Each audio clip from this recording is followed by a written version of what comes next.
In this video, I'm going to go over how to find all the characteristics of rational functions and then use that information to help me graph. All right. So with rational functions, you can see a lot going on here. But if we choose to say that n of x is the polynomial in the numerator and d of x is the polynomial in the denominator, then what we would do is we would try to factor them completely. All right, we'll do that first. If they have any common factors, we're going to cross those out, and this creates what is called a hole right here. All right, and in calculus, you'll call that a removable discontinuity. All right, so again, that only happens if you have the same factor in the numerator and the denominator. And we'll do an example in class, not in this video, but where we'll get one of these, and you actually need to plug in that x value into what's remaining after you crossed out those common factors, because the whole is an ordered pair, so it will be a point that you're going to plot with an open circle. All right, to find the vertical asymptotes, we're going to set whatever's remaining in the denominator equal to 0. All right, that will give us our vertical asymptotes. And for the horizontal asymptote, that depends on the degrees of the numerator and the denominator. If the degree of the numerator is less than the degree of the denominator, we'll have y equals 0 as the horizontal asymptote. If they have the same degree, we'll have y equals a number, and this number is found by doing the leading coefficient of the numerator over the leading coefficient of the denominator. All right. Now, the last thing that might happen is what is called a slant asymptote or an oblique asymptote. All right, this only occurs when the degree of the numerator is greater than the degree of the denominator by exactly 1. All right, because that it has to be exactly 1 so that when we do the long division, you get y equals x to the first power, and then it could be plus or minus something. But it's going to be a line, right, with slope, which is why it's called a slant asymptote. This little thing at the bottom is kind of helpful to remember. You can have both vertical asymptotes and holes, but you're not going to have both a horizontal asymptote and a slant asymptote. If you have a horizontal asymptote, you can't have a slant asymptote. If you have a slant asymptote, then you can't have a horizontal asymptote. So you can't have both of those. Okay, so I've done a couple already. We're going to do 2 examples together, example 2 and example 3, and then you guys should try to practice a couple on your own. Okay, so first thing we want to do is we want to write it in factored form, and this one is actually already fully factored. There's nothing I can do in the numerator or the denominator to factor it anymore. All right, so what I do after this is I actually find the vertical asymptotes by setting the denominator equal to 0.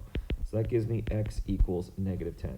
So essentially, we cannot plug in -10 into this function because it would make 0 in the denominator. So when I do my domain, I'm going to do -infinity to -10, and then -10 to positive infinity.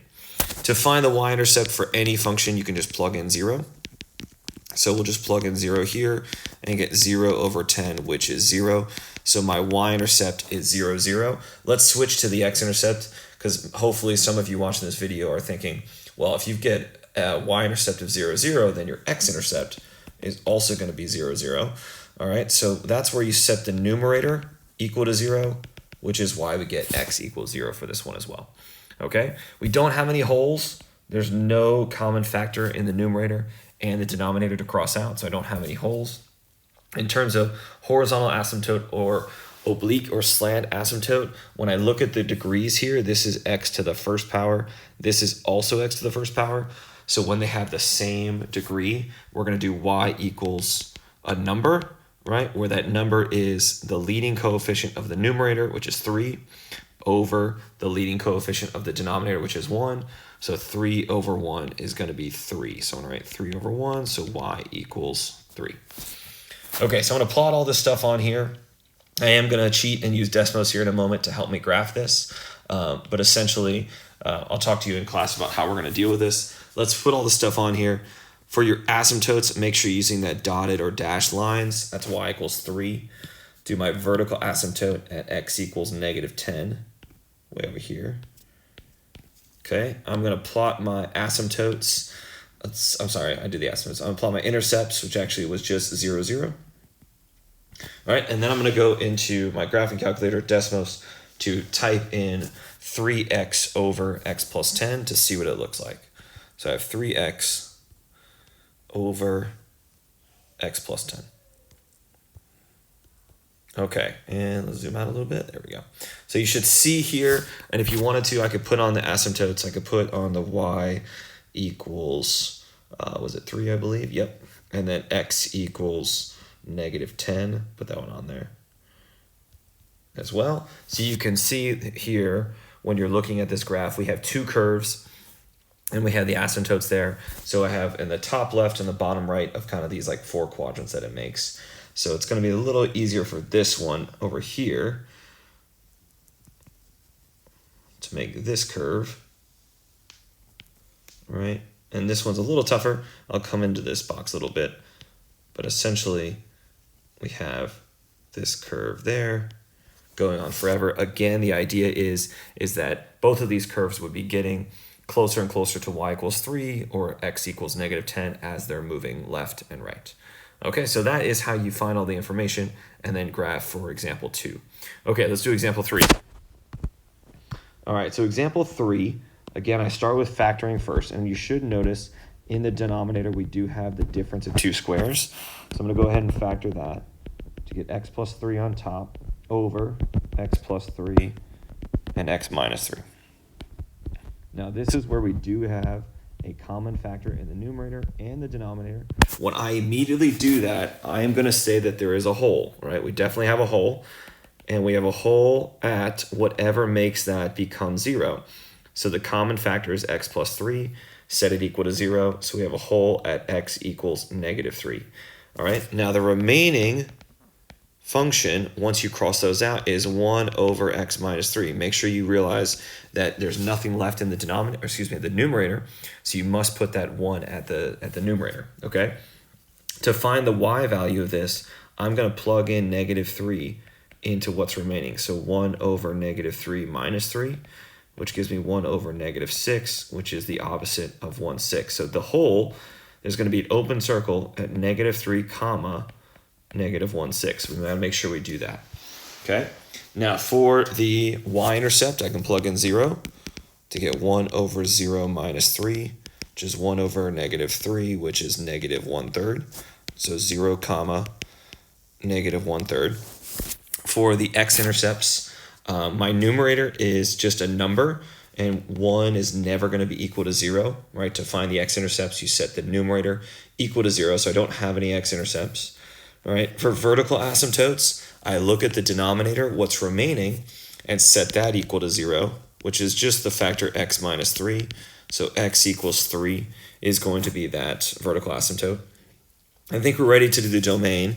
This can be tricky because I know you're just focusing on that vertical asymptote, but we do have a hole as well, which is not going to be part of our domain. So -infinity, first up would be the hole at -3, then -3 to that asymptote at x equals 3, and then 3 to infinity. Okay, in terms of the horizontal asymptote or oblique asymptote, now I look at my fully factored. The degree of the numerator is actually 0, right? X to the 0 power. The degree of the denominator is x to the first power. When the degree of the numerator is less than the degree of the denominator, it's a horizontal asymptote at y equals 0. Let's put all that stuff on there. So horizontal asymptote at y equals 0. I do have a vertical asymptote at x equals 3. I'm going to graph my y-intercept at 0, -1/3, which is there. My x-intercept was none, and my hole is at -3, comma, -1/6. So -3, comma, -1/6. So right here, I'm going to do an open circle. All right. Now, if I type in this right here, the remaining thing, Desmos cannot show you that there's a hole, but if you type in the original, it's not going to show you there's a hole, but if you were to drag onto -3 in the x value, where that function is, it will actually show you that it is a hole. It'll say undefined. So let's type in the original, x plus 3. So x plus 3 over x squared minus 9. I'll try to show you. It's a little tough without my... So there is the y-intercept. Let me put on our y equals 0 horizontal asymptote, and then x equals 3 vertical asymptote. That should make sense there. So you can see we're going to have two curves, all right? And let me try to show you where that hole is. See if I do it with my... I might have to do it with my finger. Okay. Try to show you. Okay. Can I scroll on this? All right, well, let's do this. Let's duplicate this, and then I will make this one a table and plug in -3 and see what happens. See how it says undefined? So we have that point there, but when we get to -3 right here, oh, there we go, perfect. Now, I know you can see it on the screen. There's that whole -3 comma undefined. I lost it, there it is, okay? Anyway, that's how it works. All right, let's plot those curves here. So that one's gonna go down this way. This one is gonna go to the hole. Don't forget to don't go through the hole, okay? And then finally one up here, right? It was bottom left and top right, confirm. Yes, top right. So finish that. Up here. All right, and there are my two curves. Okay, guys, so that is it for how you find all the stuff for rational functions. And yes, I know I use Desmos, so again, when you're doing the homework, when you check my key out, I did use Desmos to help me kind of graph some of this stuff, but please don't use it until the very end after you've plotted your asymptotes, your intercepts, any holes that you have to help you sketch it, all right? Good luck, come see me if you have any questions.